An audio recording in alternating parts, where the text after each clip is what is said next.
Now, for the next session in the series, I welcome Dr. Gaurav Tripathi. Dr. Gaurav Tripathi is a seasoned scientist and researcher specializing in artificial intelligence, deep learning, and computer vision. With extensive experience in developing multi-sensor data fusion modules for defense and surveillance systems, Dr. Tripathi has been at the forefront of integrating cutting-edge AI solutions in areas such as battlefield and coastal monitoring, marine domain awareness, and decision support system. Dr. Tripathi's expertise spans advanced image classification, object detection in aerial imagery, and land use land cover solutions derived from satellite images. He has also spearheaded the development of drone detection system, playing a pivotal role in enhancing situational awareness in security sensitive domains. Currently serving as a senior research staff member at the Central Research Laboratory of Bharat Electronics Limited and a technical consultant for the Ministry of Culture, Dr. Tripathi bridges the gap between innovation and practical implementation. He is passionate about advancing the frontiers of AI applications and actively contributes to India's technological growth through research, development, and thought leadership. Beyond his technical pursuits, Dr. Tripathi is deeply interested in exploring ancient Vedic system, blending modern technology with traditional insights and fostering a holistic approach to knowledge. In his talk, Dr. Tripathi will delve into the latest developments in deep learning and computer vision, sharing insights from his vast professional experience and offering a glimpse into the future of AI driven innovation. Welcome, Dr. Tripathi. Am I audible, ma'am? Yes, Dr. Tripathi, you are audible. Okay, I have shared my presentation. Is it visible? Yes, sir. It's visible. Okay, let me start. So, good evening, everyone. Uh, my topic is advances in computer vision with deep learning. I know you have been exhausted in the last 1.5 hours, but it has been a great learning for you to build a base upon it, over which over which I will make a solid base. So, let's start with computer vision. So, basically, uh, uh, it starts with deep learning and computer vision, that these two words have been merged here. So computer vision comes from the idea of vision of human eyes.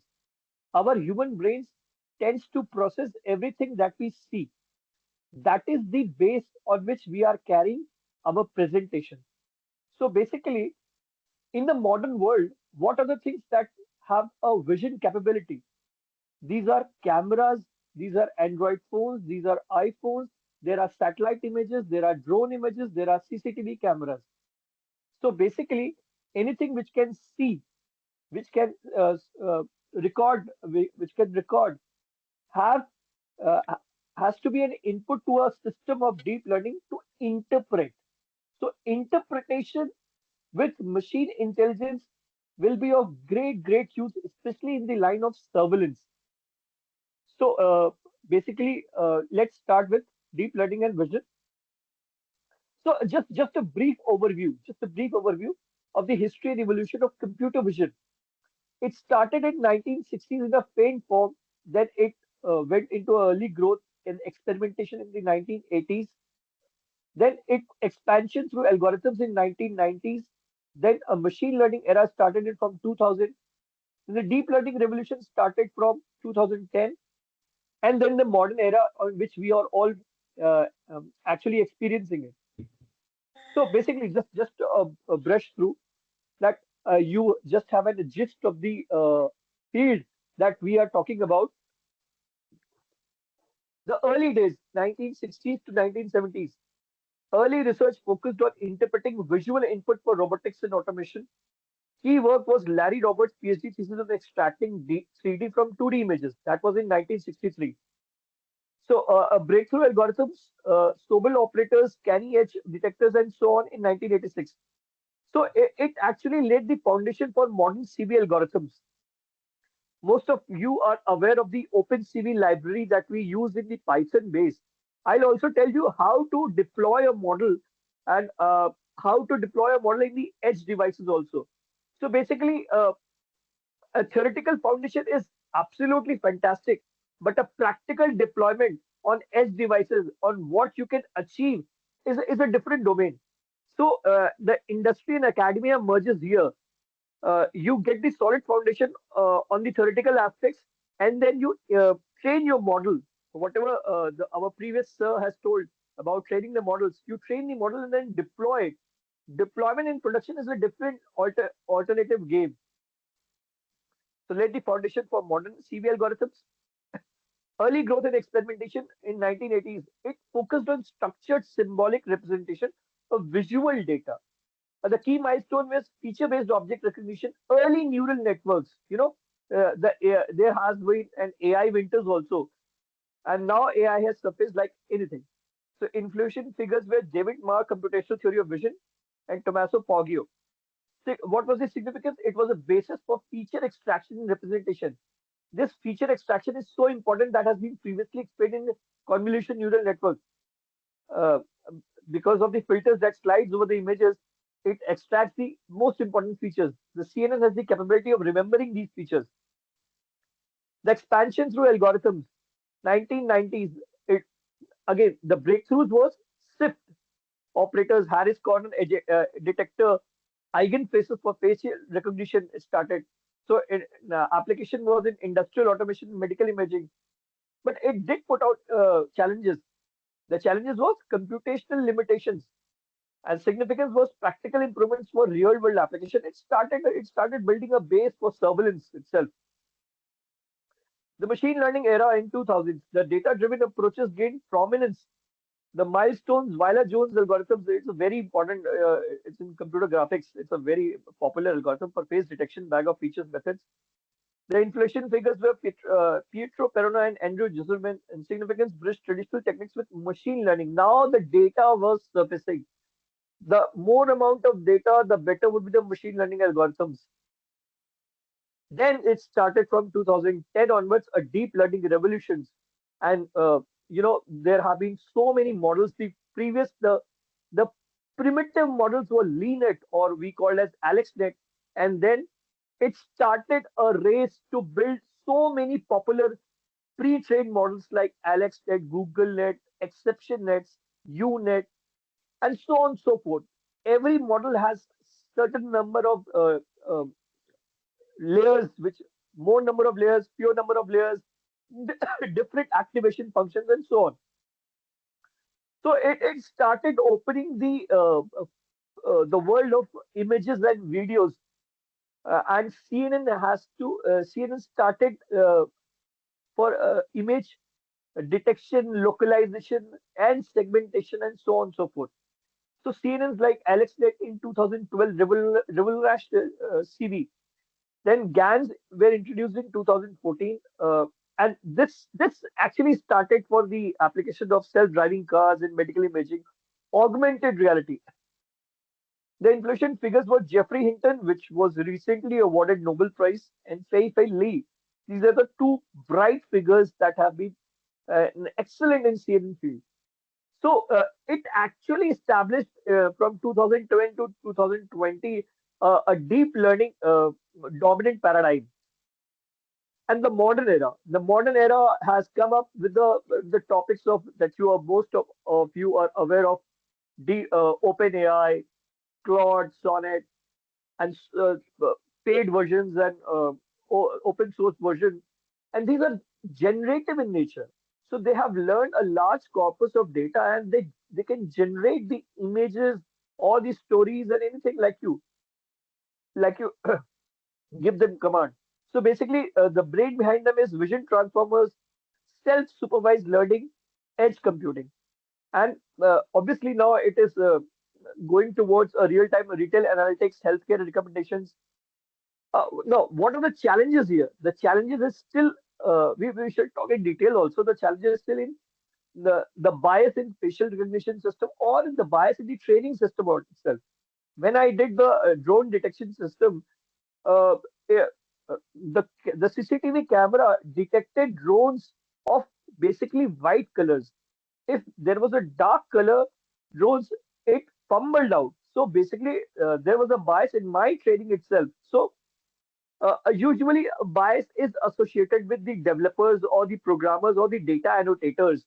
So we have to take a very holistic view of the content that we are giving into learning. And significance focus on efficiency and fairness. Scalability. Scalability is the word. When you train a system, when you deploy a system, how efficient is your system is one thing, and how scalable is your system is another thing. You need to work on scalability at the production level. So basically, a paradigm shift was there in rule-based to learning-based approaches, 2D to 3D vision. The depth estimation and real-world scenes are very popular in the field of robotics and self-driving cars. Local to global context, attention mechanism, because in the vision transformers, a self-attention mechanism was taken from the NLP field to the vision field. And now again, uh, interdisciplinary integration. Yes, this is very important because computer vision with NLP, robotics, and reinforcement learning is highly popular. So, okay, that was the gist of computer vision. So that was the journey from 1960s to the modern journey. This was a small gist. Now, again, a small summary of deep learning. So our previous professors have already explained to you a lot, and that is a fantastic thing that you already know about it. So I'll give just a brief summary about it. So deep learning is a subset of machine learning that uses neural networks to learn patterns from vast amounts of data. Key differentiators, I mean, obviously, we are more interested in feature extraction, scalability, and handling unstructured and structured data. So basically, it evolved from perceptrons to modern frameworks used in healthcare and so on and so forth. Deep learning and vision. Now, when I already introduced you that a vision in the machine or robotics is the camera itself. Anything which can see, anything which can stream the videos or captures the images are a very good, healthy input for our deep learning models to actually detect or localize or segment uh, our feature of interest. So, deep learning and vision. Vision transformers have revolutionized tasks like image classification and object detection, offering scalable and accurate solutions. Here, the word scalable, always keep in your mind that a theoretical foundation is beautiful. A training a model is very good, but you need a large amount of data or large or corpus amount of data in a diversified conditions. In the industry also, you have to take like suppose I am detecting an enemy soldier in the battlefield, so uh, uh, I have to take in the mind all the lighting conditions, early dawn, dusk, and so on and so forth. So here the real data set is also important, the synthetic data set is also important, and with the generative AI that we have, it is very very popular for generating synthetic data sets. Every top university in the world has its own synthetic data set corpus, and you can go into Kaggle or Stanford, and you will find so many data sets. In fact, my drone detection system, which in the early days, that was a Stanford drone detection data set. So, impact on industry applications span industries, enhancing capabilities in healthcare. Healthcare is most important because as in worldwide also, and in India also. So, this is very very important. Research potential. Obviously, when we are talking about our the presentation topic is advances in computer vision and deep learning. So basically, it has a huge potential. See the scale. Everyone has a camera phone. So a first level of information influx is from here. Then every corner of the society and the roads, somewhere or the other, there are CCTVs. The second layer of influx of data is from here. The third layer is it's still in the early stages, but yes, drones are getting popular. Even in the surveillance by the police, drones are getting very, very popular. And in fact, in the Russia-Ukraine war, you can see there are killer drones also. They can eliminate also. So drones are cheap warfare, but highly skilled warfare.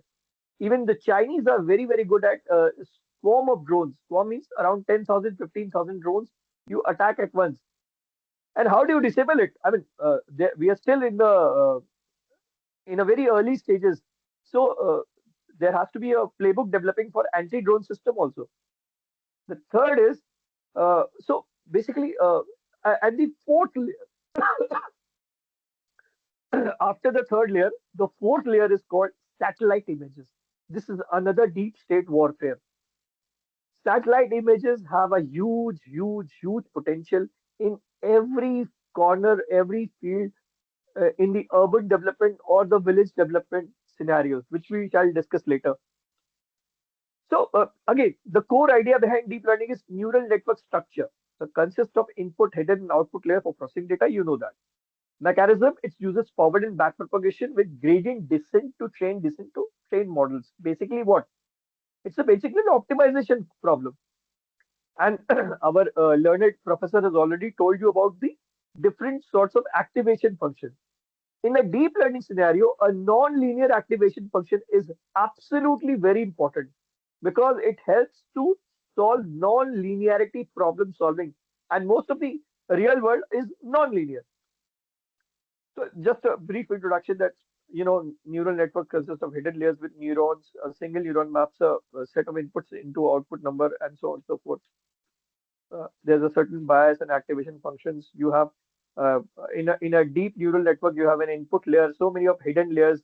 Again, this is the combination and combinations of hidden layers makes gives you a different type of models that Google or Microsoft has given you, uh, whether it's a ResNet or GoogleNet or ExceptionNet or UNet and so on and so forth. And again, the output layer is there. So again, our previous professor has already told you that whenever we have a large amount of annotated data sets, we are talking about supervised learning.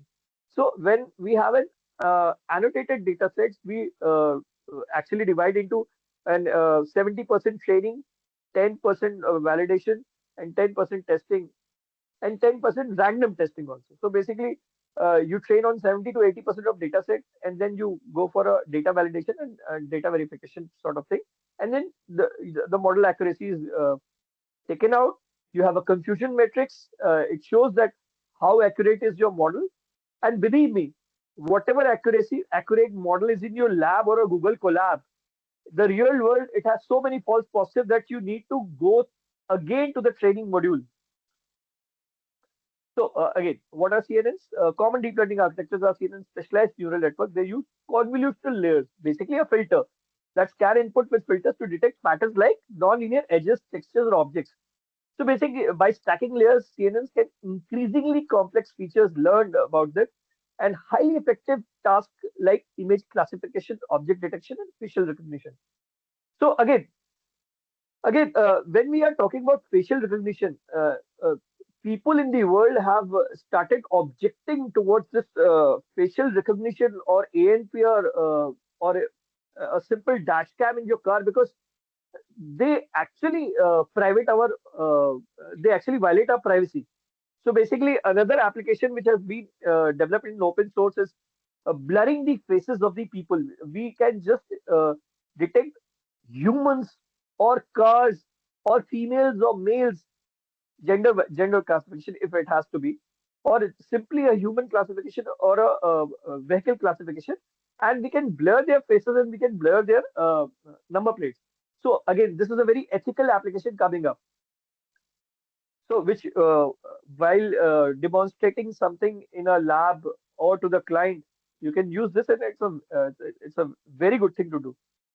So convolution extract local patterns, pooling reduces the dimensionality while preserving important features. Again, the word features come, and fully connected layers combine extracted features, final prediction.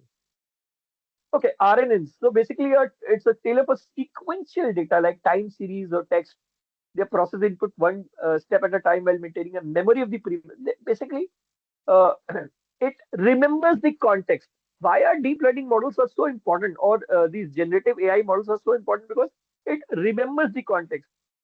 OpenAI or Claude, for that matter, they remember previous context for around 8,000 tokens or 10,000 tokens or 16,000 tokens. The higher the amount of tokens that they remember, the more expensive the API becomes. and the computation, obviously, they have to pay for it. So the memory of the previous steps using hidden states making idle for tasks like language translation, speech recognition, time series forecasting. So basically, key features include recurrence and sequential dependency. Okay. So uh, uh, again, a brief pause.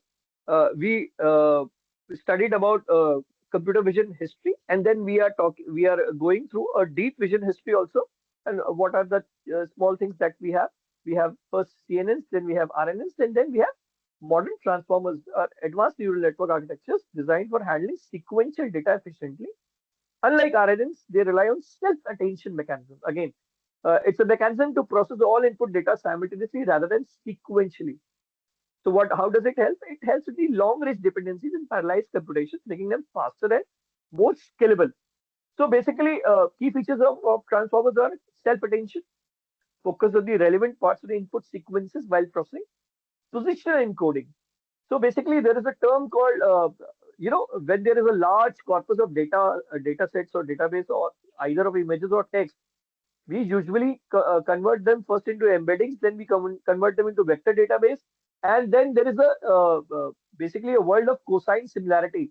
This cosine similarity gives us the top nearest matches of whatever the query that we have put on. So when you give your command for generating any images in the Kling AI or a Flux AI or a Open AI or a Claude AI, these basically use the cosine similarity to get the context and then generate the images. Again, it's a beautiful thing for scalability. That is why it has come in 2020s and handle large data set efficiently. Transformers power models like BERT. BERT is bidirectional encoders. GPT, uh, pre-trained transformers, and T5 excelling in NLP tasks such as translation, summarization, text generation. That is what OpenAI is doing these days. Again, what are the challenges basically? So, CNNs, RNNs, transformers.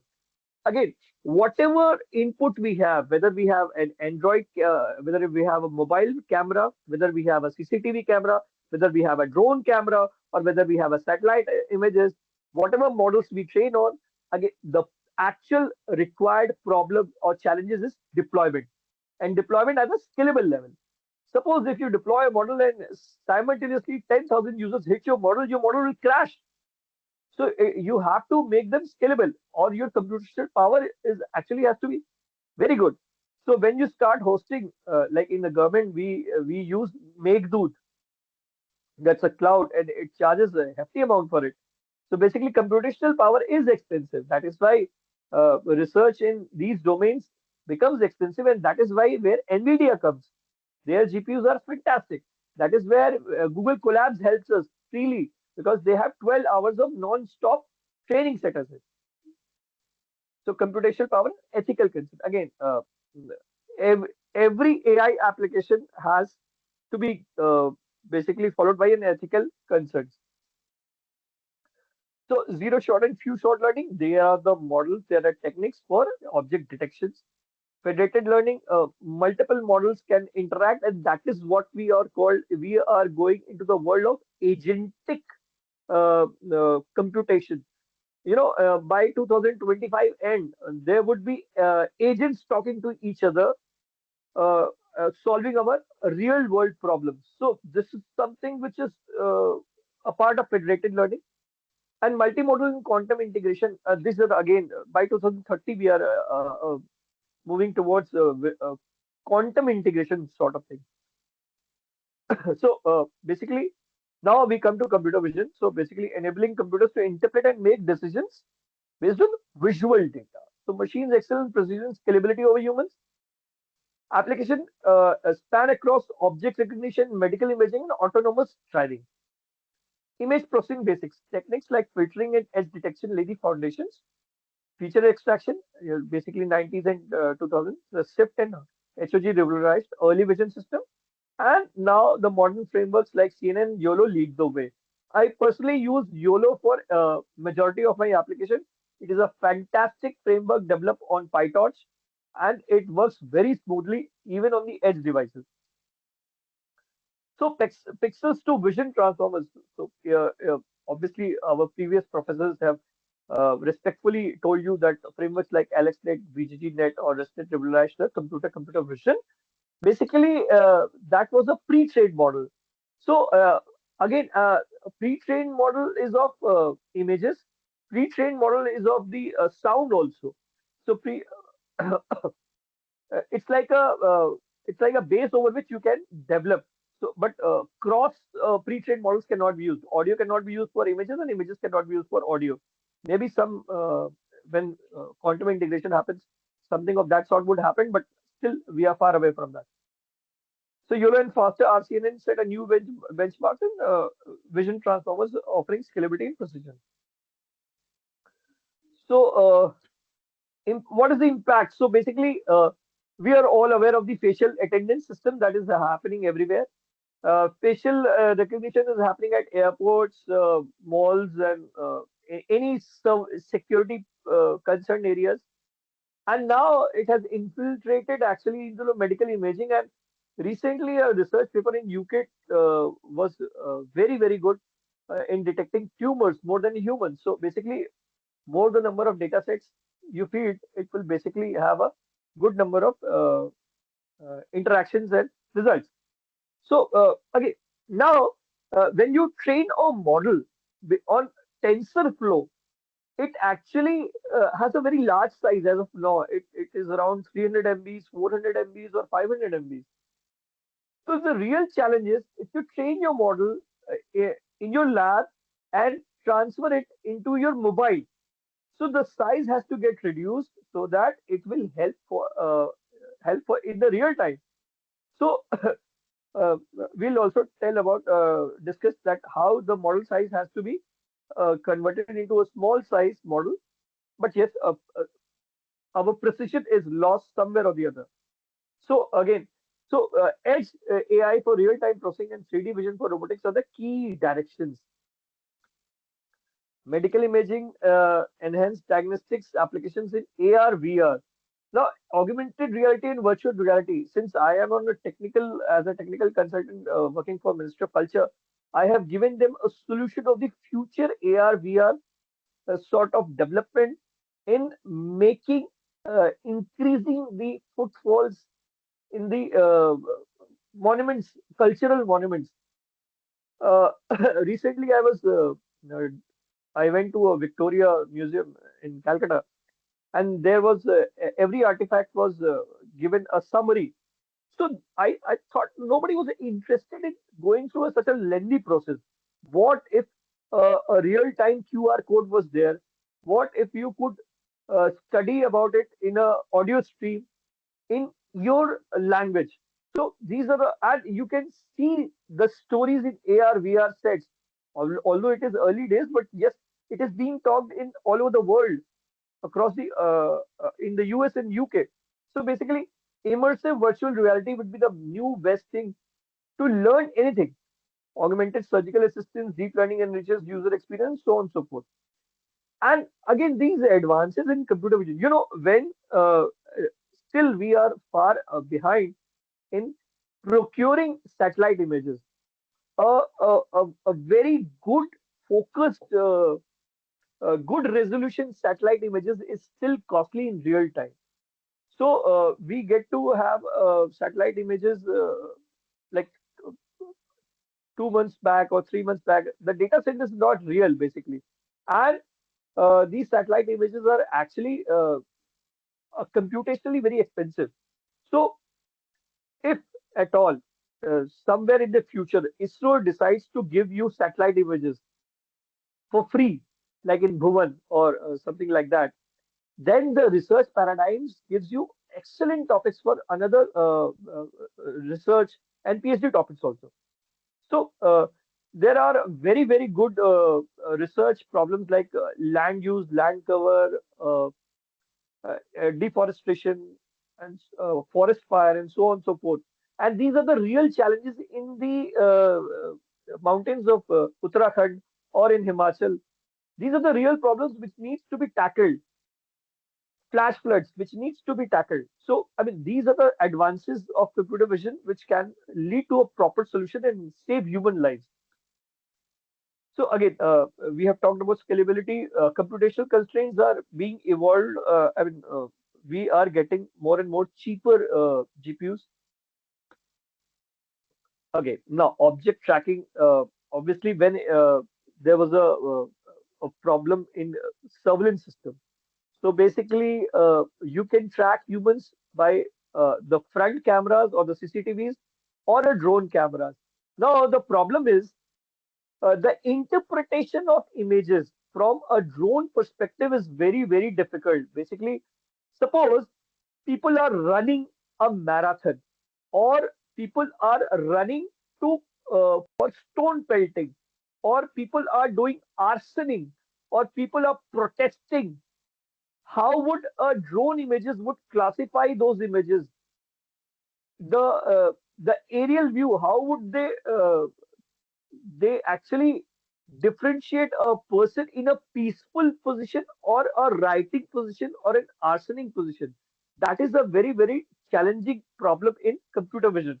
So, uh, if you can tackle it with a drone images or a satellite images or a higher altitude camera images or UAV, which we call in the military, unmanned aerial vehicles, then and map it with a front cameras or the CCTVs, then you can have a real time implication of the what is the next step uh, the writers can are going to do or the arsonists can do, and the police have or the uh, security has the apparatus to defend themselves. So basically, this is where advances in at the level of drone in computer vision comes up as a very challenging problem because differentiation of the context becomes very difficult in aerial images.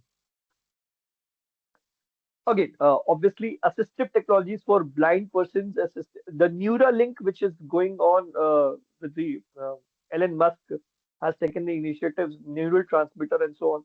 So, I mean, these are the assistive technologies, and if they have an audio, they have if they have a text, they have a video also. So, all three are like a multimodal architecture in a very small devices for a high computation in a real time. That is the challenge. So real-time feedback and future directions. So again, hybrid approaches combine classical algorithms and deep learning. Obviously, that is we called an ensembling of approaches. We can have multiple deep learning models for conclusion, or we can combine classical algorithms and deep learning to enhance versatility. Application in 3D vision, AR, VR, I have told you, it's amazing thing for from the historical perspective, from the anthropological perspective.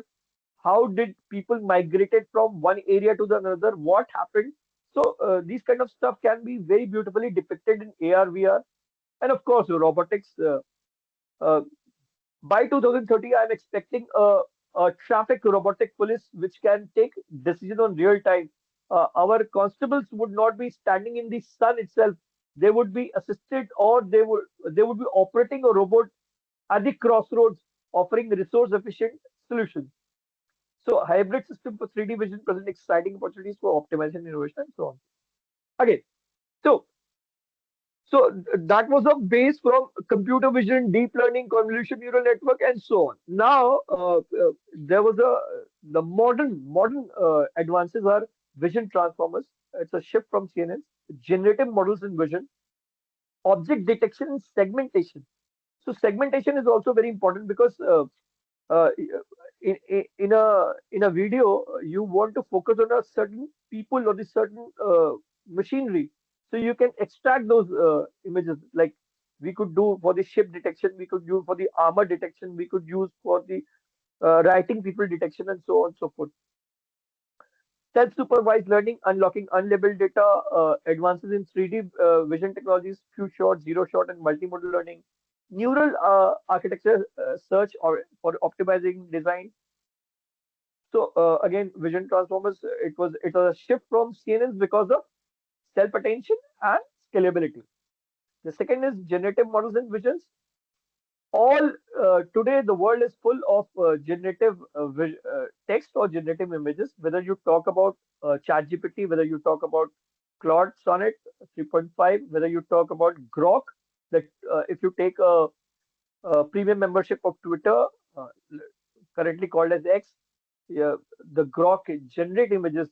You give them prompts, so every prompts have a reaction because they have learned what a particular word imagines to be, and then you play with it. You play with it, and there are so many paid models right now, and people are using it for generating their faceless YouTube stories. So, importance of image synthesis.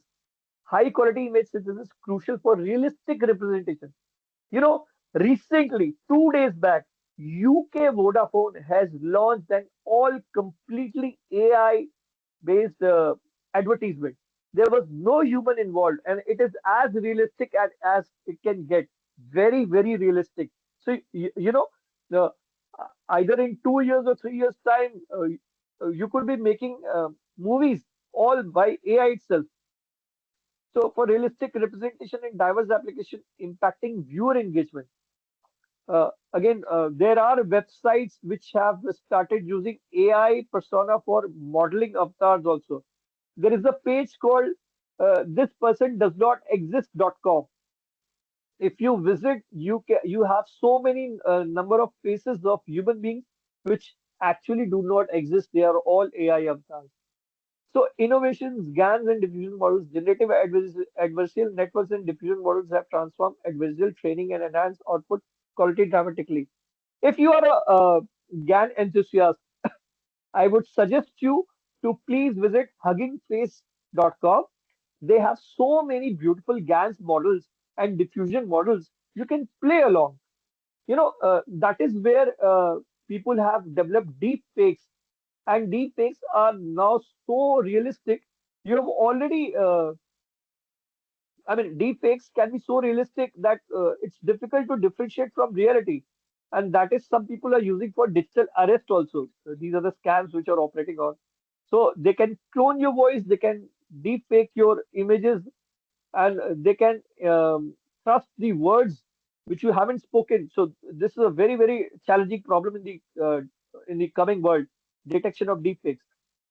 So again, every thing has a pros and cons. So I'll focus on the positives. So real world applications enable AI driven super resolution and artistic generation. Obviously, there are people who having debates on uh, if you have trained your model on all the major artists of the world, and the models are generating artistic generation. Whose copyright is that? So there is a case lurking in the US itself. We haven't got the still we haven't got the results. So again, real-time detection, object detection can happen, but what is the latency? So people are working really hard for a real-time object detection, alerts for surveillance purposes, and to be safe. So basically, accurate real-time detection segmentations are critical. People can take 5 minutes to detect a person, or people can take 5 nanoseconds to detect a real time detection. So which is more focused and happening the real time. And again, it can the real time detection can happen on the cloud, or real time detection can happen at your edge devices. Which one is happening? So basically, edge devices are happening. So uh, in a complex environment, edge devices would always come handy. YOLO, it's my favorite because the full form of YOLO is you look only once, enhances speed, mask RNN, excels in segmentation, while GTR utilizes transform architectures for detection and so on and so forth. These technologies integrate seamlessly into autonomous systems, significantly advancing applications like self-driving vehicles. So again, unlocking unlabeled data is SSL, reducing label dependency. Obviously, now people are working on an automatic data annotation tools also. Like if you tell them a particular object is suppose is called X, so you train these data annotators for finding X, and they will scan the images, all the images for that particular object, and annotate them. So it's a beautiful thing that uh, human doing data annotation is a very, very tedious and boring job. So automatic data annotation is actually will be a game changer. Contrastive learning frameworks, innovation like SimCLR and CLIP significantly improve representation learning and it improves performance with minimal supervision. Self-supervised learning enables effective deployment of AI even in environments with limited data resources. That is the crux. Even in the IoT environment, Internet of Things, where everything is connected, there are sensors, but they have a valid battery life. Beyond that, they do not serve a purpose. So, sensors which have long battery life and detection or object detection tasks in a very constrained edge devices or a very small RAM or ROM. That is the purpose of our advancement in computer vision to assist in so many cross technologies. 3D vision, yes, spatial data understanding is very important, like depth, enhanced data comprehension. Like there was a very practical problem that in a smart city developed by, well, there was a problem called there was a garbage truck coming from various part of the cities and dumping to the dumping ground. So there was a camera over the head of the truck which has to decide whether the truck is full actually carrying a garbage or it's empty. So it used the spatial understanding of 3D depth models and gave the results in real time. So that was a real application in the garbage management system for the smart cities. So innovations, NERF and point-net neural radiance fields and point-net significantly advanced 3D processing, enhancing visualization and modeling accuracy. Basically, it's a cloud, radar cloud that needs to be deal with. And application in AR, VR, robotics. Obviously, when we still, it is the yes, people have started purchasing AR, VR gadgets, but robotics is still a bit of far away. But it will when it will enter with a bang. So a few shot, zero shot, and multimodal learning. Multimodal. Now, when I talk about multimodal, it actually uses text, videos, images, audios, and it tries to generate a comprehensive uh, model of deciphering what the actual real world scenario is. That is what a human beings does, and that is where we are actually going towards AI, artificial general intelligence. So we usually have a debate of that OpenAI has achieved AGI in their internal labs. I don't know whether it's true or not, but if it does, AGI-based systems can replace half of the or 90% of the jobs that are still here. So basically, we all have to be very creative at learning these AI technologies so that we can uh, we can have a new sets of job paradigms because old jobs will be lost. So, pre-trained models and impact on text-to-image generation, these are disruptive technologies. These are a sort of revolution is happening, and by 2030, the impact will be very visible. Even in the ministry itself, there are uh, uh, terabytes of national archival manuscripts. So uh, they are also going towards generative AI architectures to store them, to make these available to the common people at a on their particular website in a real time. So these kind of stuff is happening at the government level. So you can imagine the private people are way far ahead. So neural architecture, search, optimizing design. It's an efficiency in model architecture. So basically, resource-constrained devices necessitate optimized models and obviously enhanced performance with excessive computational demands. Automated design techniques, innovations like efficient and mobile-led automate design process, resulting in better resource utilization and effectiveness, and real-world application impacts. So oh, okay. Nothing works in silos. So basically, if there is a computer vision model for detection, it has to be integrated with some piece of hardware. It has also be integrated with a IoT devices. So then, uh, basically, all sorts of integration helps us into what? It helps us into a smart city or a smart environment. Obviously, yes, there would always be debates on ethical debates. Obviously, our data is being stored at somewhere, some point of time. What is cloud actually? Cloud is somebody else's computer. So somebody would be storing our data. So, I mean, that will always be a point of debate. So application across industries, healthcare innovations, autonomous driving benefits, and retail advancements. So now this is the practical innovations that is going to impact everywhere. Considering the India's population, this healthcare innovation is going to be a game changer. In fact, Mighty has been working on so many health startups and language startups, and they are actually working on the ground for healthcare innovations. So, advanced medical images like diagnosis for cancers or breast cancers or malnutrition or for some all sorts of skin allergies, they are actually being working on that, and they are enabling personalized, efficient treatment strategies in healthcare. So, first thing, it should be cheap, and again, at the end of the day, the it all comes up to what is the bias in the data set? How good is the data set?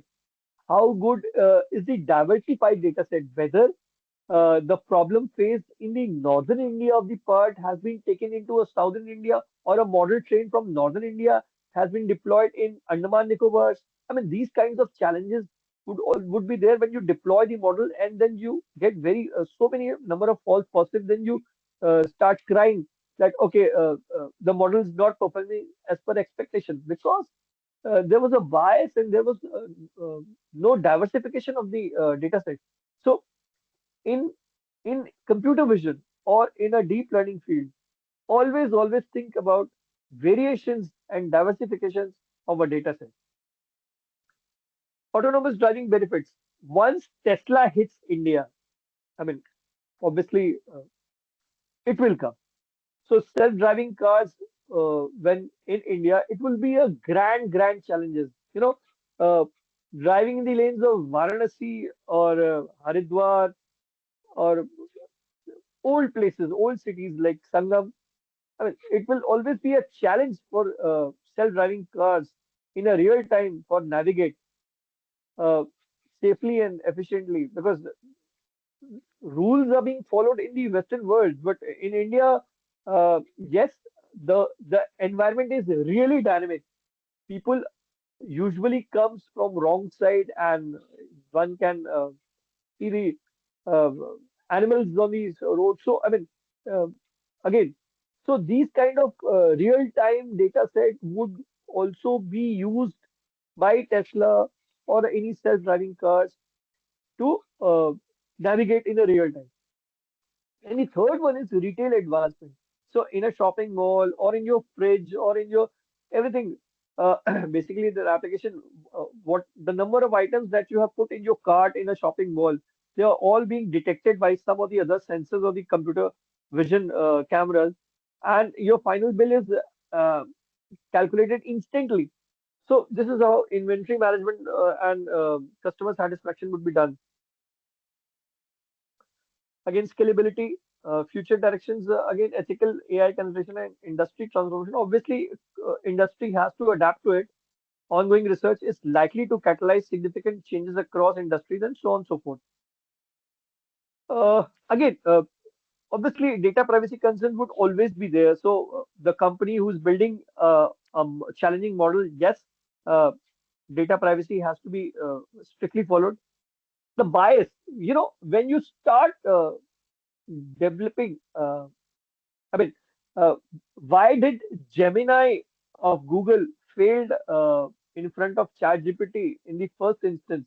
Because when they started creating images, somebody gave a prompt of create Jesus Christ.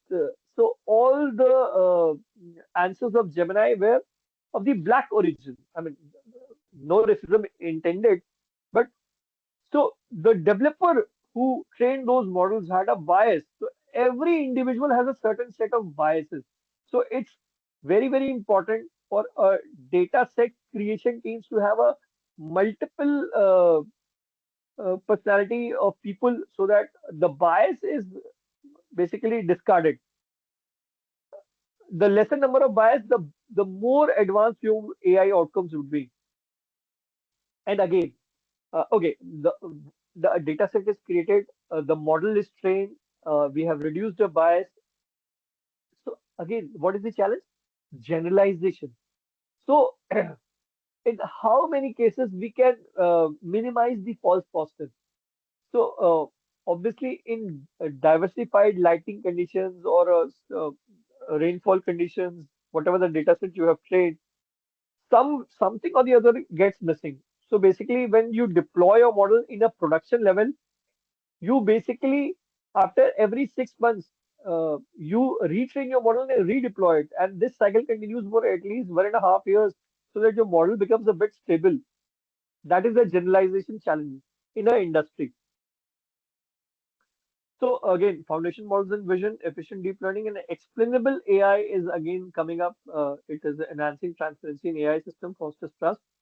Because what you see will invoke a certain textual context, and obviously, whatever the machine would be started concluding something or give you a certain summary, whether it is a person, whether the old age person falling, an alert would get generated, whether the child is in danger, an alert would be generated, and so on and so forth. So, assistive vision technology is empowering accessibility, real-time capabilities, and research potential. Okay, what are the challenges in deployment? So again, let's summarize a bit. Uh, Take a deep breath. Uh, we talked about computer vision evolution from 1960s to modern eras. We talked about deep learning frameworks which emerged from the ML paradigm itself, and deep learning was contextualized in the image domain, the computer vision domain. So when the again the third level of computer vision was that what we have input for the images or the videos. We have our mobile cameras, we have our CCTV cameras, we have a drone images, we have a UAV images, and then we have a satellite image. So these are the five paradigms on which images can come up. The challenge, the challenge is computation. The challenge is the memory. The challenge is edge devices. When I talk about edge devices, like suppose uh, whether our model can be ported into a microcontroller, whether there is a very small toy car which can have a camera, and it can do the surveillance, it can detect objects, it can detect obstacles, uh, whether there is a society CCTV camera which can raise alerts or alarms on the on the stray dogs or any harm done to pet animals, whether there's a system of sparrow detection or the sparrows are fine in the nature or not. So these kinds of real-time application has to be developed on an edge devices so that common people can use it without dealing with obviously when we talk about edge devices, there is a technique called let me explain to you. When you train your model, uh, this is our previous professors has told you that yes, a particular uh, way was followed for training the model. Now I am taking beyond that. Once you train your model, what happens next? So you train your model in a free level. You train your model after data annotation, either in a Conda environment. Conda is a uh, basically a virtual environment for Python level. So I would advise every one of you to use Conda, Anaconda basically. So you can create different environments for different kind of projects. So once you train your model, there is a model file generated. Now Google came up with TensorFlow and Keras. PyTorch was developed, I think. PyTorch was another framework which is very, very popular, and it has almost defeated TensorFlow in the number of applications that has been ported on Hugging Face. So when a model is trained, when you train it with a TensorFlow, the size of the model is high. Basically, depending on the number of images that you have trained, like for a detection of garbage on roads or detection of cracks in industrial appliances or detection of cracks on roads. These are very small but practical implementation in a smart city point of view. So when you train your model, the size of the model is high. So what do? Okay, if you don't have any computational issues, fine, you can go for a web sort of thing. You can deploy it on a cloud. People would take an image or a video that will hit your cloud and you get the results.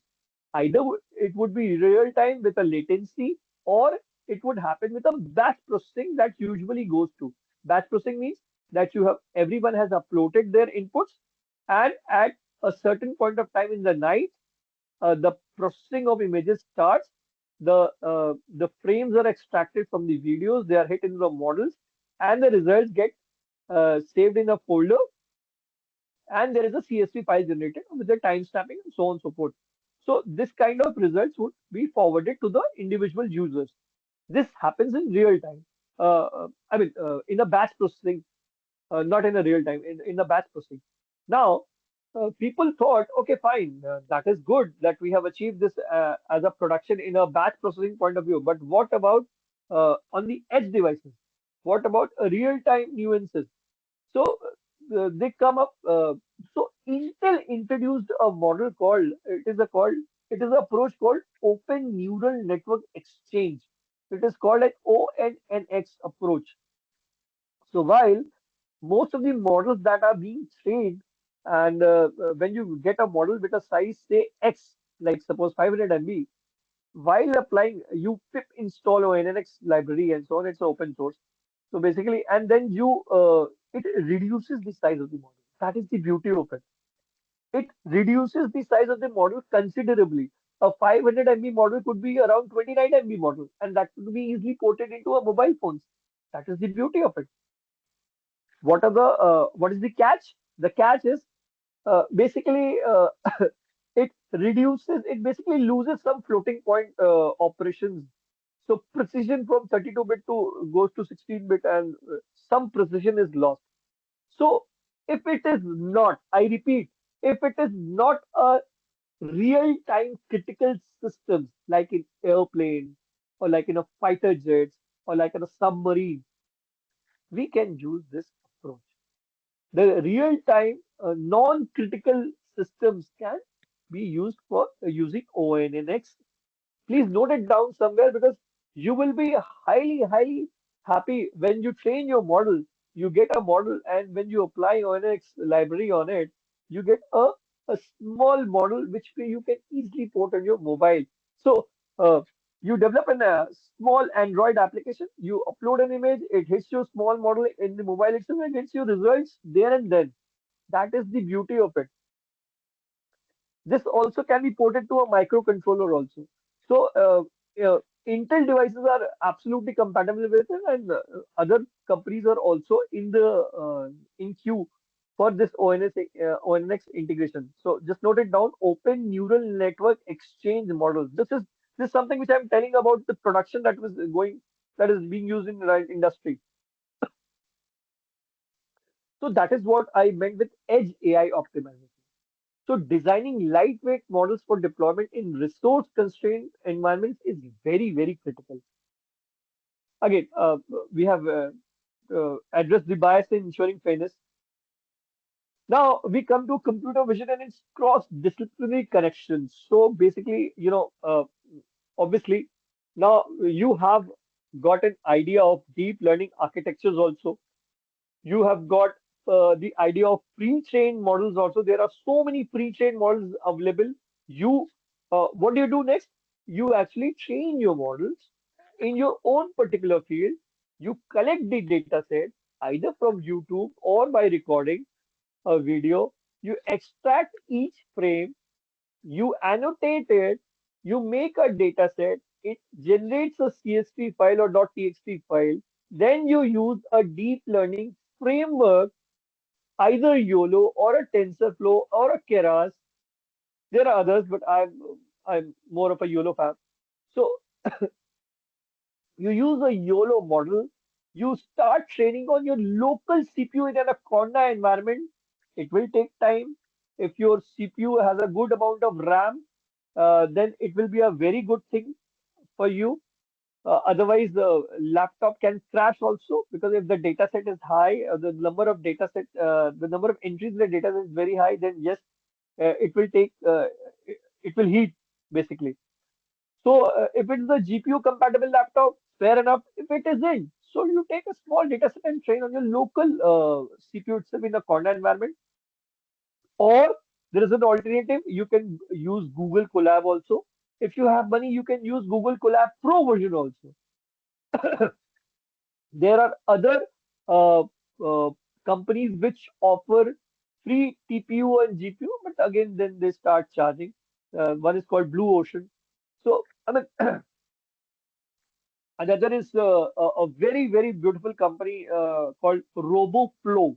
So, RoboFlow is also is giving you the chance to train their model, obviously with the price, but yes, you can train your model. Once the model is trained, then you go for the size. Okay, then you install the library of Open Neural Network Exchange. You reduce the size of the model, and then you deploy it, and then you test it for false positive and so on and so forth. If the model is behaving accurately, fair enough. If it is not, go ahead, uh, uh, train it in a diverse environment, make the data set more complex, and whatever. So you can take so many scenarios in it, and then you basically apply, retrain it, and redeploy it. That is what we do in the industry itself. That is what I have done in the Ministry of Culture for a temple classification model. So basically, computer vision and natural language processing. So this one is computer vision and natural language processing, integration of vision and language. It's combined to create seamless multimodal AI systems. Obviously, I have already said, once you detect it, it enables machines to understand the process both images and text. Uh, again, the application includes image captioning. Uh, you actually upload any image on ChatGPT and you say, explain me about the images. It can create stories regarding it. It can detect objects in it. It can give you an image summarization. It can give you an image captioning. How do you go about it? That is the cross-cultural integration of computer vision and NLP. Visual question answering. That is what will be a game changer when you have a health app for the village people in their own language. You know, there is a software called HeyGen. You can generate your own avatar in AI. You can select the language. So imagine there is the no need of language translators right now. You can talk. So visual question answering and content moderation, showcasing the versatility of this integration. Obviously, the more the multimodal AI is, it would be a better assistance in other sophisticated applications, so on and so forth. So the first was computer vision and NLP. The second is computer vision and robotics. Now, yes, we when I say robotics, either we imagine a robot of a Japan, or we imagine a Terminator 3 types of robots. So actual robots would be, yes, there would be humanoid robots, no doubt about that. They would speak in our native language, no doubt about that. If we can give them our grandfather, grandmother's voice samples, if we have recorded, they can train them, they can speak in that particular accent, that particular language also. That is also going to happen. So, so and once you have vision and humanoid robots and robotics happening, and you have edge devices in the model precision going up and the hardware cost getting down, imagine the world is going to change for better or for worse, that you have to decide. But yes, it is going to be changed. It is a disruptive technology. So the more number of advances that are happening in computer vision or in deep learning frameworks or in the AI frameworks, the more disruptive it is becoming. So, so perception for autonomous navigation, that is the one point. Integration in robotic surgery, that is the another point. Enhancing warehousing efficiency, real-time processing for dynamic tasks, and advancement in robotic interaction. So, acha, that is happened in robotics. So, uh, a bit of pause, computer vision, deep learning, all the architectures, edge devices, ONNX, then cross-functional computer vision integration, first with robotics and now with healthcare. So you are with me right now. Uh, don't lose the paths. I know uh, maybe I'm going a bit too fast, but yeah, please bear with me. So that is how you get the gist of everything that I have covered and still to cover. So advancing medical diagnostics, computer vision play, obviously identifying diseases using uh, X-rays and CT scans, MRIs. For MRI is a very important function, offering better diagnostic accuracy. Application in treatment, see the computer vision assistant surgery through real-time visual guidance. Now robotic surgery is happening actually in the world, and in telemedicine, it facilitates remote diagnostic and monitoring. Again, I've said everything is a pros and cons. I'll focus on the pros. Future integration of CV with bioinformatics open doors for breakthroughs in personalized medicine and large-scale data analysis. The third field is agriculture. This is important in the Indian perspective. How? Uh, Obviously, when you have cameras, you can detect cameras in an again nothing works in silos. Basically, if you get the maximum output of any industries or any field, you have to be sort of multimodal. So basically, it could be integrated with an IoT-based sensors. So cameras and drones and sensors would give us precision crop monitoring. It would detecting pest infestation. It would detect the number of fruits grown on a tree quite accurately. The number of good fruits and rotten fruits or non-exportable fruits. That is what in the industry it means. Automation farming processes improving yield prediction. That is something which because people in India have small lands, so how to improve yield prediction, because the same number of land which Israel uses, they produce a lot more. Even the Netherlands produces lot and lot more in productions. So yield predictions is very important. Automation farming processes, from temperature sensors to water and so on and so forth, from sunlight to greenhouse effect and so on and so forth. You have to do it automation. And again, the last but not least, IoT integration of enhanced analytics. It could be a dashboard so kind of thing for all the farmers. It could every system that is being developed, the output is either alerts or alarms or analytic dashboards, and people can see what is happening. And basically, it is what a decision support system. So, human being has its own brain, and these models that we train becomes an assistant for us as a decision support system. So, IoT integration for enhanced analytics happens. The third, environmental science. So you see, the cross domain, the advances in computer vision can have impacts in so many fields. So computer vision and environmental science. The first is wildlife monitoring. Obviously, for the starting from rhinoceros to elephants to tigers and lions, wildlife monitoring and conservation are extremely important because it enables better conservation efforts. Disaster management. So it comes under the purview of satellite images, which we talk, and uh, there is a GitHub has so many good resources on satellite images models to predict and manage natural disasters like floods and hurricanes, and climate research. People are using computer vision for detecting pollution and population densities, anomaly detection, change detection, and so on. In fact, when the Balakot happened, satellite images were used for change detection process. so that the estimate of damage could be calculated. So computer vision and psychology neuroscience, obviously now this is another field. It comes into a psychological field, a neuroscience field. It's insights from visual perception. So psychological studies on human visual perception inspire the development of more effective computer vision algorithms. Obviously, uh, AI is more and more trying to mimic our brains. Still not there, but yes, it is converging.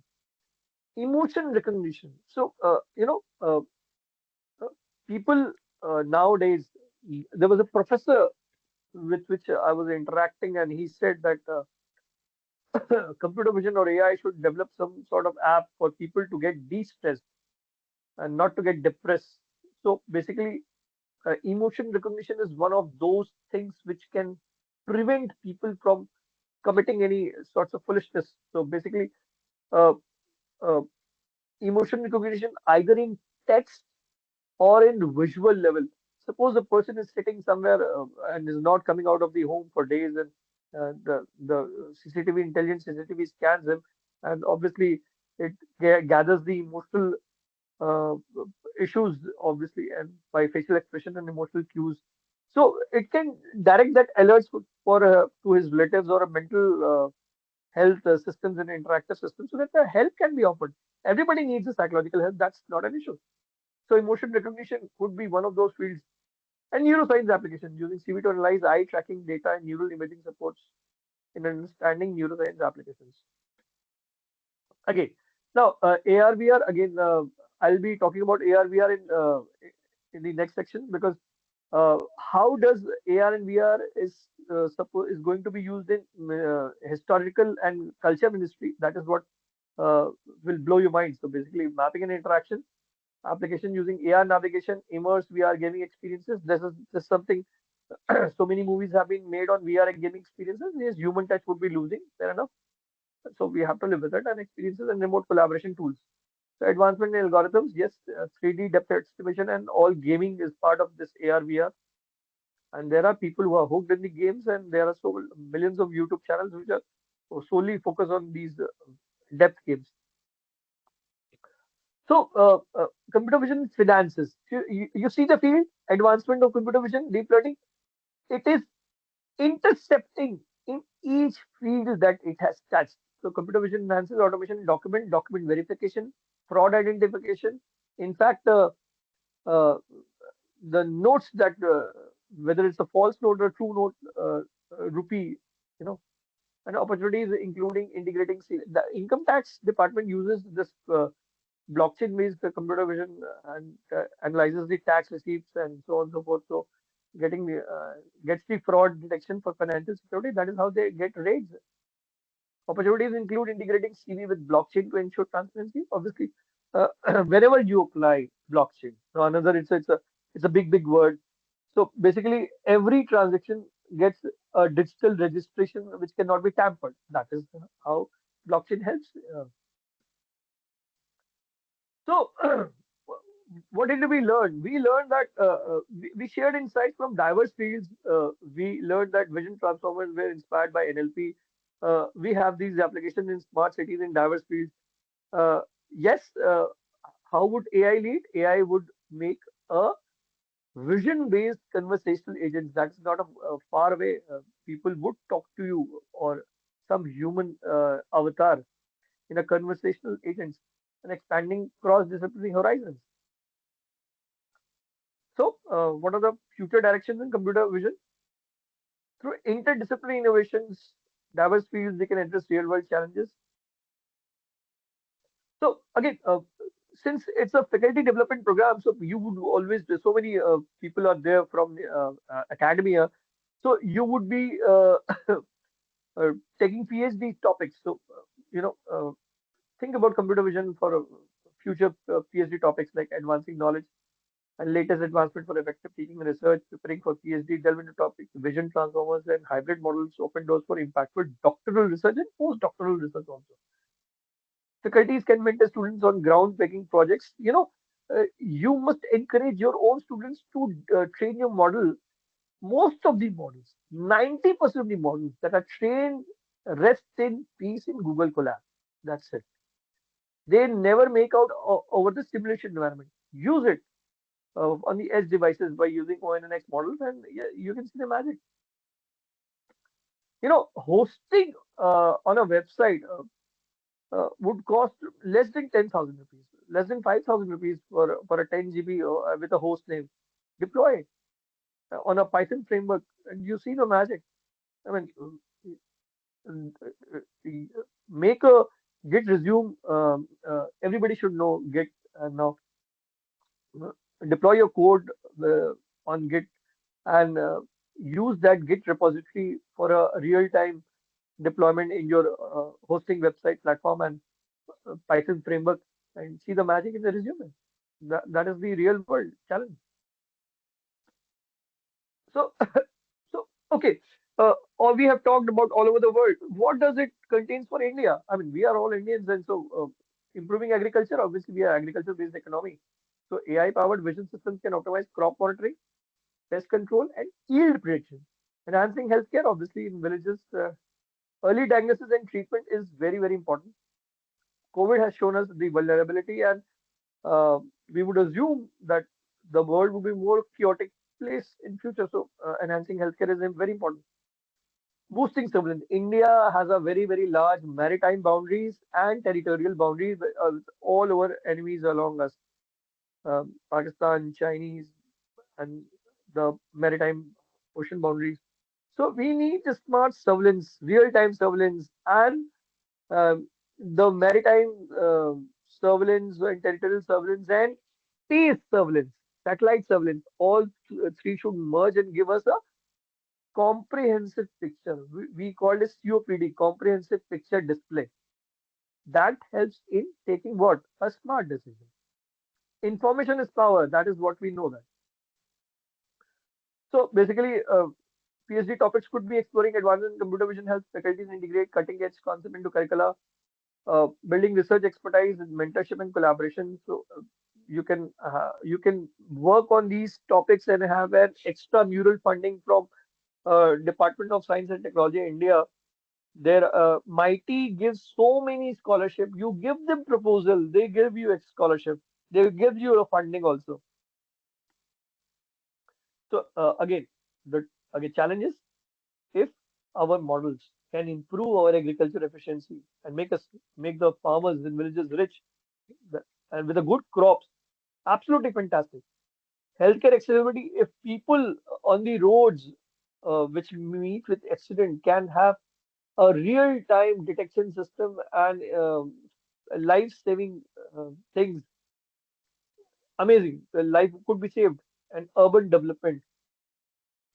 So smart surveillance and infrastructure planning can enhance safety. Blockchain-based land mapping has been done in majority parts of India, and it is going on, especially in Rajasthan and Uttarakhand. GIS mapping has been done. So every piece of land now has a unique ID, like Aadhaar for humans, and it's like kind of Aadhaar for GIS-based mapping for lands. So now we the government knows which land belongs to them and which not. So encroachment could be deal with it. Now come to the practical application that the world uses, and my favorite is the YOLO 8, the state-of-the-art object detection framework based on PyTorch. It goes for advancing object detection, segmentation, and classification. So first we detect object, we localize it, we segment it, extract it, and we classify it. Usual workflow for computer vision. My favorite GitHub repository is Ultralytics. Please, please, please, all of you use that. It's amazing, amazing, amazing thing. And I started using YOLO 5. It started from YOLO 3, YOLO 5, then YOLO 8. YOLO 8 was my favorite. And now they have released YOLO 11, and they are in the in pipeline for YOLO 12. So I mean, the advancement that is happening is mind blowing. And uh, there is a framework called Sahi, slicing hyperspace scaling. This is called, and it is used for detecting very small objects from an aerial images. So imagine. a CCTV on a mast with a high resolution, and it gives you a camera 360-degree view, and you use the YOLO detection model with Sahi splines, and you get real-time results. So this is how you develop your projects. So computer vision projects, it start obviously the pipeline is data collection, pre-processing, cleaning, annotation, model selection, training, model validation, good or bad. You need to retrain and so on and so forth. Yes, if testing is good, deployment. This deployment and maintenance, this takes a real time. People, most of the academia, uh, just rest in peace for model testing for good results, and then the model is dead.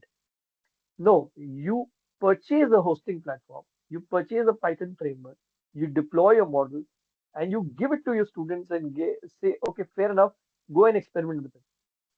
So then they will deploy and maintain it. And Python is the de facto thing. Conda environment you have to learn, play with Gits, and play with PyTorch and YOLO. I mean, people would love to uh, see the development. So, so I've taken YOLO V8 because it is really stable. You look only once family designed for real-time performance, object detection, segmentation, classification by high speed and accuracy. Core mechanism, it's a signal state detection. It's a neural network backbone. Uh, it uses feature pyramid network, detects small and large objects at multiple scales. This is very important. A small car or big car. Anchor-free design simplifies training and inference by predicting object positions directly. Why choose YOLO V8?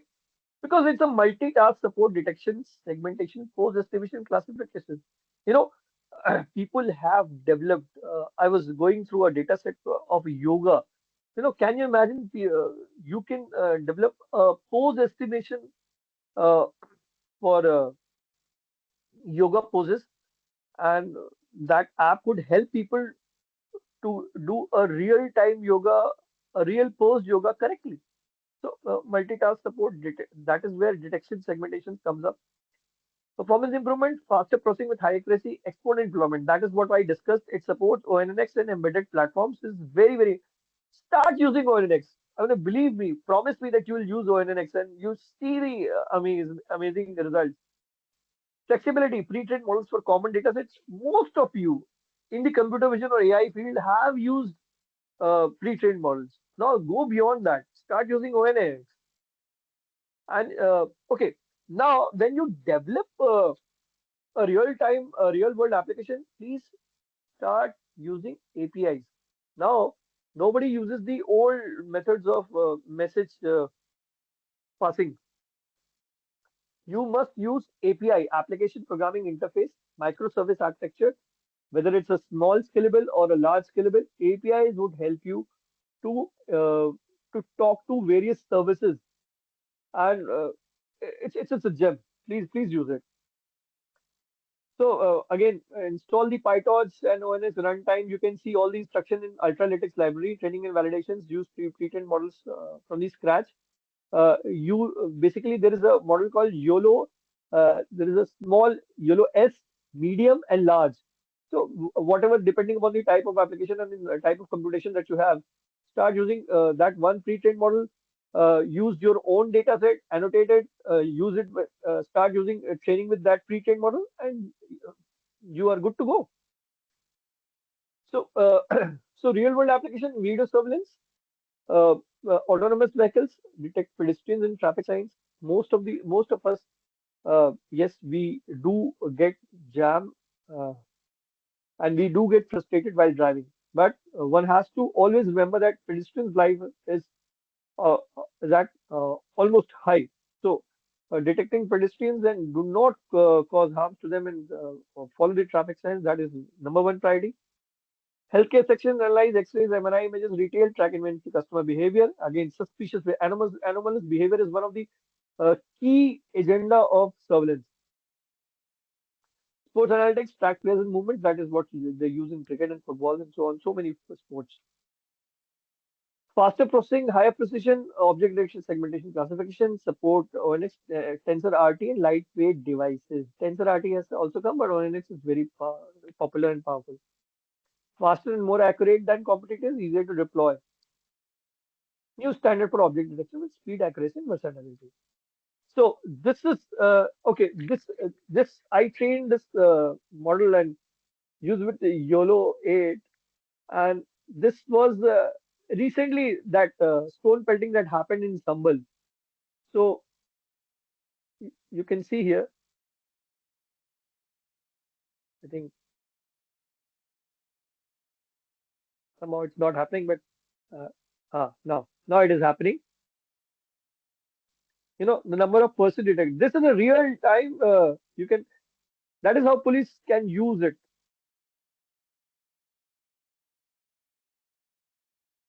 People are throwing stones. We can identify their faces. We can know the number of persons involved, and in that area we can use the further we'll use the heat map also.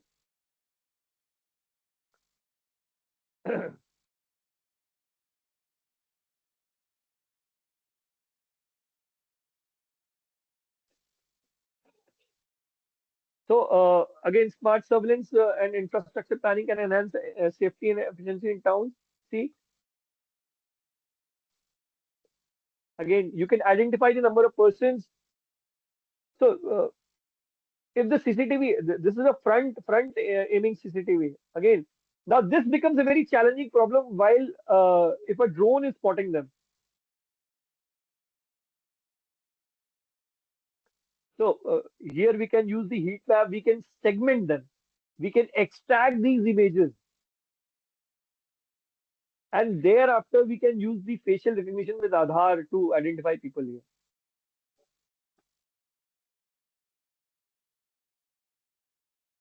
See what is happening. People are following a particular path. The most followed path becomes the heat map. So that is how we know at the borders also that the enemy tanks or enemy soldiers would follow us this particular path. So we could be vigilant over that path, or we could take evasive actions the next time, because if the same person would do stone pelting here, so the heat map could be uh, would be filled with waters so that people cannot use them. So this kind of stuff can be helpful in surveillance systems.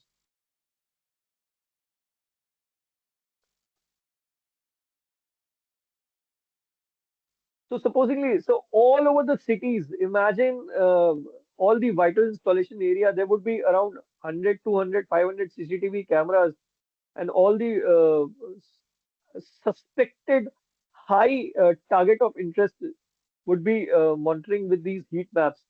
So that is how you do the surveillance. And this all has been done using YOLO. Okay, now you come with a post detection. This is a real challenge. You know, this is a real challenge because now most of you would identify when you are bowling in a cricket and you are throwing stones. The pose estimations almost look similar. Now, this is a very challenging problem. How do you identify whether the person is playing or writing or arsoning? This is a challenging problem. So, okay, so there would be minor subtle differences in the pose. You need to identify these subtle differences. So, if a group of people starts matching with that particular pose of stone pelting or arsoning, then a threat level could increase, or alerts and alarms could increase, and p- uh, police would be able to do the corrective measures. That is how you use in the real world. So these are the number of people that it's just a sample that I've high frames that I've extracted, or this is the example of segmentation. I've extracted, they segmented them. So object localization, object classification, object segmentation, heat map. So these are the good few things which are actually happening, and one can use it in the surveillance. You can use it for detecting anomalous behavior around your campuses or in industries and so on and so forth. It could be used in a temple premise or a cultural monuments to detect suspicious activities. Now, okay, so this was YOLO. Now we are coming to the business end of the this particular seminar. So a satellite. I said no. There were three, four domains. Your mobile camera, your CCTV camera. So the CCTV camera was there. I did not take drone images because it was difficult for me to train them in a short span of time. So now we come to satellite surveillance for urban and rural area. Well, what does it mean? Once you have these satellite images readily available for the people all over the faculties for the students, imagine the impact. So what does it do? It object detection, it recognition, object detection, recognition, change detection. This is the word. Change detection, whether it's illegal sand mining or whether the illegal encroachment, whether the enemy encroaching in our areas, whether we have taken them, whether there is a missile attack and pre-missile attack area photos and post-missile attack area photos, this change detection is always, always, always important. And there are beautiful, beautiful libraries in the open source. Go use it for change detection. Anomaly detection. This anomaly detection is a very common word and could be used anywhere. You can use in the classes, you can use in school premises, college premises, airport terminals, railway platforms, metro office, so on. If detection of anomaly, raise an alert or raise an alarm. Multi-sensor data fusion, that is actually in the battlefield surveillance. We get inputs from various things. Human intelligence, we get from sensor intelligence, we get from UAVs, we get from satellites, we get from uh, uh, different sensors like BFSR, moving sensors. So we need to integrate everything and come up with a comprehensive picture. So this is called a multi-sensor data fusion. So again, it's a computationally intensive because we are integrating lots and lots of data and real-time monitoring. Again, real-time monitoring. Why do we do just backtrack? Real-time monitoring and multi-sensor fusion would give us anomaly detection. We would give us change detection, and we would object detection recognition. So while using in the basically in the urban scenario, like in cities, we could use detect and count vehicles at busy interaction to optimize traffic signals and reduce congestion in cities like Mumbai and Bangalore or New Delhi. In rural illegal sand mining detections frameworks, again YOLO 8 or YOLO 11 or 12. Chain detection. In an urban environment, track unauthorized high-rise construction, again encroachment or slum encroachment in rapidly expanding cities like Delhi or Hyderabad.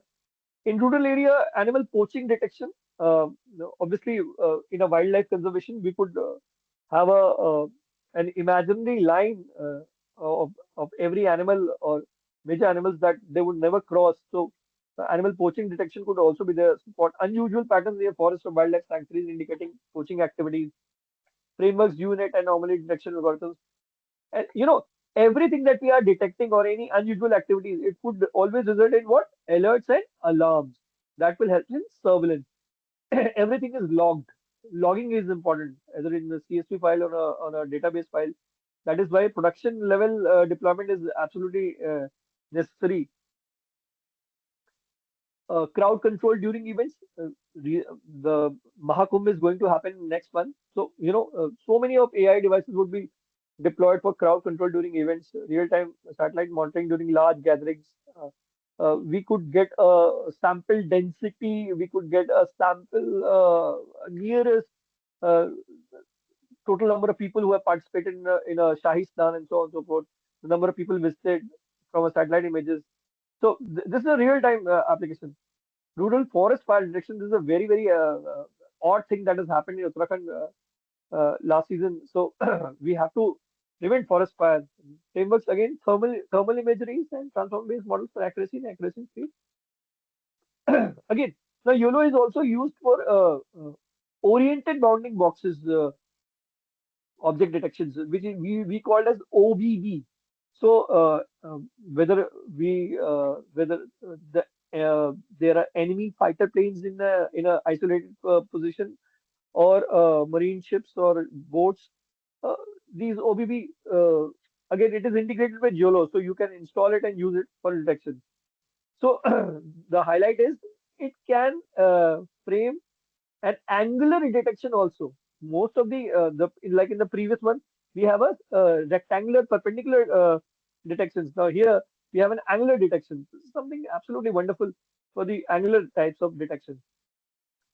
Oriented bounding boxes. How do they differ from regular bounding boxes? They include an additional angle to enhance object localization accuracies in images. Remember, computer vision always has object detection, object localization, object segmentation, and extraction. So OBBs can rotate. Now, these are some of the sources for procuring satellite imagery like Maxar, Airbus. These are very expensive. Open platform, Copernicus, NASA, Earth data, they usually give backdate imagery. Planet Labs, ISRO, Bhuvan, fair enough, they are coming up. Crowdsourced OpenStreetMap, yes, this something is there, but again, the data is not real time. If you want a real time data, it has to be very, very expensive. And if it's a real super resolution image, it becomes very, very expensive. That is what NTRO does for the Indian defense. You can search for NTRO. So, research contribution and opportunities, you know, so deep learning and vision, medical imaging, emerging challenges. Now, last but not the least, I'll just finish it. The vision for enriching cultural heritage through human-computer interaction infused AI for Ministry of Culture. So what we are doing here and what we are proposing to do it here. So basically, a cultural heritage has to be preserved. So ASI is Archaeological Survey of India. Their mandate is or motto is under the guardianship of ACI. ASI. These sites are treasured relics of a collective past, so they need to be preserved. What we are going to use? We are going to use AI and HCI for conservation and engagement.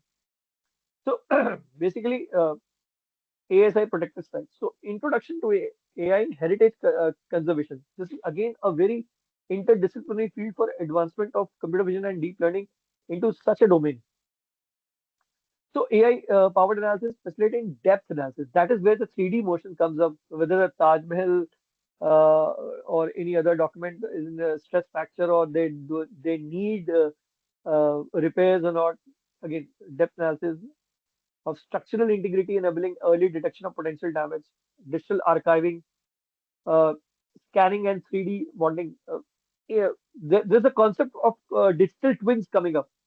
So uh, it will be a game changer in the museums and historical point. So digital archiving is there, restoration support, visitor engagement. How do you increase the footfalls through AR and VR? How do you educate the students for educational and immersive experiences for visitors? Sustainable management, predictive AI models for number of footfalls and the number of repairs needed for the monuments, and cultural data mining for extracting and analyzing vast amounts of data. So basically, Indian monuments are being have challenges for historical wear and tear, environmental wear and tear, human activities. Obviously, people have the nagging habit of writing something or the other on the historical forts or trees or anything they like. They would try to engrave their name forever uh, in those monuments. So we should try to prevent them. There could be an alerts and alarms or no-go zones could be developed with simply with YOLO and computer vision. So digital era sites, obviously, digital reconstruction, exposure of historic sites, social media, and so on and so forth. So everything is not exposed for the social media as of now. So how do you use structural integrity analysis? You could use the again deep learning, data collection, model training, predictive analysis, restoration planning, and continuous learning. This is how you use for structural integrity analysis. Case study, suppose, I mean, Mughal architecture for Taj Mahal study objective analyzing structural stress patterns to understand and prevent potential damage, utilizing non-invasive sensors and imaging techniques to map stress distribution, identification of critical stress zones. So people should be, people are not allowed to go there so that correction could be done and insight from study. So again, a data set is being evolved here also, and it could be used for more machine learning predictions. So challenges in monument restoration, AI-driven analysis, predictive maintenance. That is how predictive maintenance with the help of computer vision will be used, precision restorations and resource optimization. The number of people needed for restoration, that is also uh, we can use it. Case example, a Sun Temple, a high resolution images of every monument could be used. I have here used Sun Temple, and you could use a pre-trained model to reveal stress distribution. We can use a different visualization techniques. We can have a predictive conservation. Obviously, a human is involved. That is why it is named as HCI, human computer interaction. So, an expert with the help of computer vision would be a game changer in restoration of document monuments. Digital twin creation for virtual preservation. This is something very unique concept which is going to evolve. Is a virtual replica of physical entity creating using 3D scanning of technologies, photogrammetry, and other data capture methods. In the case of monuments like the Sun Temple, it would be a digital reconstruct that replicates the temple's dimension, architecture, materials, and even its current state of preservation, and can be used in AR and VR. Imagine people would be so immersed in it. So, digital twin creation can be used by 3D scanning, photogrammetry, aerial survey, point cloud generation. It is done by using radars, 3D modeling, structural analysis, interactive features, GIS integration. Now, this is something very important, guys. If you're listening to it, when you develop a model or any model, have a GIS sort of thing. It could be located easily into a Google map, and GIS coordinates could be used for predicting so many things and monitoring systems. Enhanced visitor experience with AR, interactive storytelling. This is how computer vision will work in AR. Personalization, or somebody would go to a Taj Mahal and have a AR, VR, and he would be transported into that particular era, and he would be seeing those things and getting a story of it. I mean, amazing. That would increase the footfalls. Preservation and conservation, economic value, educational value, and innovative engagement. So, obviously, educational engagement and cultural preservation is the aim of using computer vision in this Ministry of Culture. AI in artifact restoration. Now, that is also very important. Diverse artifacts require restore AI in artifact restoration. Damage detection. This is something a real PhD topic for the people who work in the computer vision industry. Basically, you could use a drone images of a well fitted monuments, and if it start corroding or eroding, you could have another scan of images and you could compare those images. You could train a model of perfectly fine blocks and non-fine blocks, and the classification could give you the errors. uh, that could be a GIS based, and people can use it for damage detection and again restoration. Material analysis, they can analyze the composition of original materials. Restoration simulation could be done. Predictive conservation, when the future deterioration would be happening in an incremental weather. So these kind of stuff, again, nothing works in silo. It all works in integration level. So automated precision, color and texture matching, training data, and so on and so forth. So again, I said na, the drone flights or satellite images are very important for detailed imagery. Satellite data to monitor the surrounding environment, whether there is encroachment or something, there is air pollution. High resolution image stitching for a complete visual model for a digital twin, and metadata tagging specific for different architectural elements. Again, CNN would be used to pre-train, automatic severity classification, identification of original materials for faithful restoration, virtual restoration simulation to predict outcomes. What will they achieve? Predictive maintenance, prioritizing areas with highest risk of damage so that people would not be allowed to go there. Workshops and AI tools for ASI people and continuous professional development, cutting edge conservation techniques. Feedback loops, potential of AI in setting a new standard for heritage conservation. This is a real world implementation, a model for future projects in India and beyond. If could be used for a prototype for few, it could be enhanced for pan India. So future direction, this is the end of the business end basically. So the future direction is using advanced imaging techniques. Again, there is another set beyond satellite images that is called hyperspectral images. Somewhere or the other in the next session, I would talk about hyperspectral imaging and how it can help. And enhanced predictive models. Nothing works in isolation, so nanotechnology integration using AI to guide application of nanomaterials for preservation. Crowdsourced data collection. People who are coming in the Historical monuments can create so many of digital photographs, and we could give them some discount, and they could post their photos, and we could have a new data set every day, so that we can use it for damage detection. Blockchain for provenance, collaborative AI, and ethical frameworks. At the end of the every model, we have an ethical framework. Remember, we all have biases, and we need to respect the privacy of everyone. So future initiatives call for a public involvement, closing image concepts. So I'm just now it is finished. So let me summarize. Computer vision, the basics was enabling machines to interpret. Level 2, intermediate understanding, image classification, object detection, segmentation, recognition. Advanced concept was CNN, pose estimation, 3D vision, and OCR.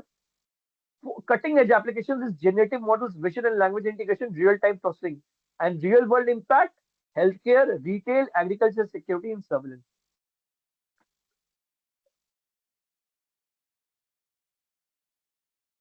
Again, now, last but not least, disaster management with satellite images. What is the challenge? Analyzing damage after disasters like floods or earthquakes. Now, this is the kind of PhD problem: problem identification, manual assessment, data acquisition, collect pre and post disaster satellite images, image analysis, perform image segmentation using UNet, change detection, compare pre and post disaster images, identify affected areas. Obviously, there would be GIS map. The help could be on their way with a helicopter or something like that. Damage quantification, estimate damage percentage for infrastructure agriculture, so that a request could be made to central government for the money. Reporting a response, detailed reports for authorities, and deployment. Deploy system to disaster response team by cloud dashboard and mobile access for field teams. And last but not the least, what are the common mistakes and misconception in computer vision? First, misunderstanding how images are processed. Second, overfitting in training data. Again, it correlates with bias. Third, ignoring dataset bias. Fourth, over reliance on pre-trained models. Every pre-trained model may not be our cup of tea. Skipping data pre-processing. Obviously, some of us usually don't do data processing, and then the model starts behaving erratically. Overcomplicating the problem. Make it very simple. Neglecting model evaluation. Obviously, the accuracy and everything depends, and we need to have accurate model. So that confusion matrix is absolutely necessary. Lack of real world testing. Again, bias, diverse data set is needed. Ignoring computational constraints. Edge devices, you need to model your down, but yes, with a cost to precision. Overlooking ethical concerns. This is important, and this is going to be the talk of the town. Ethical concerns need to be taken in developing data sets. Best practices: learn basics, experiment with data sets, start simple, focus on explainability tools like GradCam, and deploy it in a real time. Use it. So here, thank you. I think uh,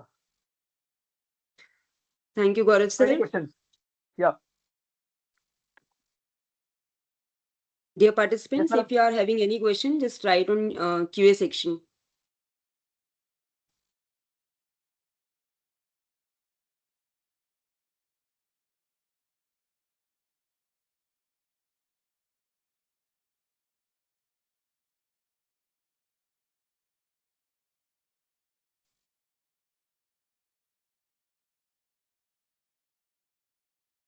I think no question, Gaurav sir.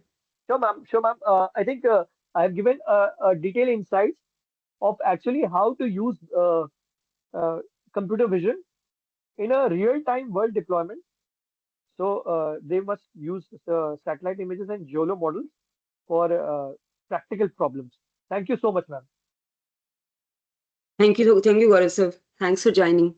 Thank you, ma'am. Thank you, ma'am.